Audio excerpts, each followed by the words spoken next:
Medical road বেহাল রাস্তার কারণে প্রতিদিনই তীব্র যানজটের সৃষ্টি হচ্ছে। এতে দীর্ঘক্ষণ আটকে থাকছে যানবাহন। দুর্ভোগের শিকার হচ্ছেন সাধারণ মানুষ। বর্ষার সময় অবস্থা আরো বেহাল হয়ে উঠেছে। অ্যাম্বুলেন্সও প্রায় আটকে থাকার ফলে সংকটজনক রোগীদের হাসপাতালে পৌঁছানো কঠিন হয়ে পড়ছে।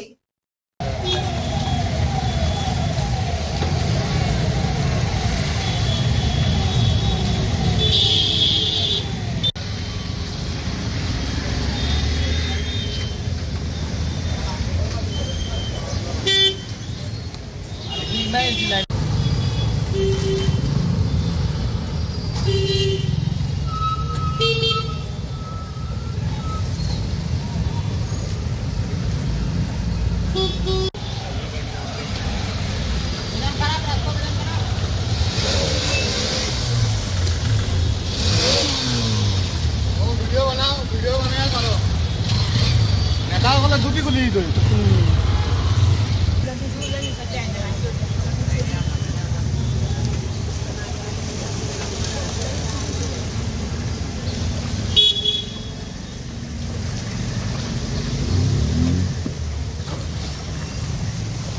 মাছ উপরে চলে মানে অত ভুক্তভোগী আমরা বাড়ি তো রাস্তার সামনে সবাই জানো আমরা রাস্তার থেকে মানে থেকে বিরোধা দিতাম যাইতে পারলাম না ওলা জাম থাকে দিনও আর কইয়া লাভ নাই যে একটা অ্যাম্বুলেন্স যাইতো যে রুগী ইমার্জেন্সি মেডিকেল রুগী বাঁচবো না মরবো মানে ওটা রুগীও কইতে পারতো না যে মেডিকেল যেতে পারবো নি অত জাম থাকে এই রাস্তা অত ভাঙ্গা আমরা মেহেরপুর অঞ্চলটা সবচেয়ে মনে হয় শিলচা শহর থেকে সবচেয়ে বেশি ভাঙ্গা মনে হয় মেহেরপুর রোডটা তুমি দেখো না রাস্তার অবস্থা দেখো না আমি দেখাই দিলাম ট্রেনের জল উঠে আইয়া মানে ট্রেন তো আর হুস্কার হয় না বছর বছর জায়গা ট্রেন আর হুস্কার হয় না কি অবস্থা তখন একটু পরে দেখিও স্কুল ছুটি হয়ে যাব স্কুল ছুটি হওয়ার পরে মানে শ্বাস চলানি যেত না মানে এই অবস্থা রাস্তা আমি ওটাও বলতে চাই প্রশাসনের কাছে ওটাও বলতে চাই যে সরকার হইব না হইব এটা হইলো করার কথা এটা মানে ফিস হইব এই রাস্তার স্যাংশন হয়েছে এটা আমি জানি আর বিল্ডিং বাংলা উপরে এটা জানি সব কিছু আছে কিন্তু অ্যাটলিস্ট এখন মানুষ চলার মতো আর কি ব্যবস্থা করিয়া দেবো পাথর দিয়া একটু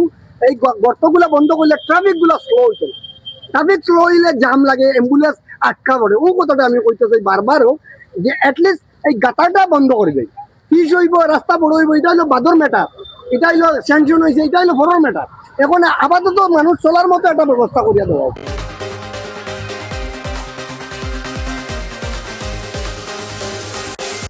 কাটিগড়ার পাঁচগ্রাম জিপি রাধারানী কলোনির বেহাল রাস্তায় এলাকার জনগণকে চরম দুর্দশায় ভোগ করতে হচ্ছে।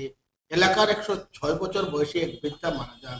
রাস্তা বেহাল হওয়ায় কাদা ও জল ভেঙে মৃতদেহ কাঁধে নিয়ে শ্মশানে যান গ্রামবাসী। অভিযোগ দীর্ঘদিন থেকে রাস্তাটি বেহাল অবস্থায় রয়েছে। উন্নয়ন বলতে কোনো কিছুই হয়নি, ফলে জরুরি পরিস্থিতিতে রীতিমতো বিপাকে পড়তে হচ্ছে স্থানীয় বাসিন্দাদের।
কেসিএন রিপোর্টার আজ পর্যন্তই।